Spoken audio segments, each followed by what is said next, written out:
આજે તારીખ થઈ છે 12 અને મગફળી વાવવાની શુભ શરૂઆત કરી દીધી છે। તમે મિત્રો જોઈ શકો છો 37 નંબર મગફળી વાવવાની શરૂઆત આજથી કરી નાખી છે।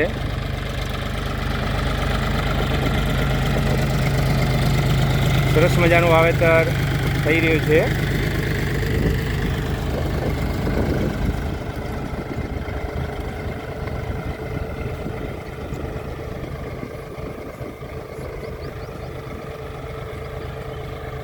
નિર્વિશ, આજે આપણે શરૂઆત કરી નાખી છે ને મગફળી વાવવાની।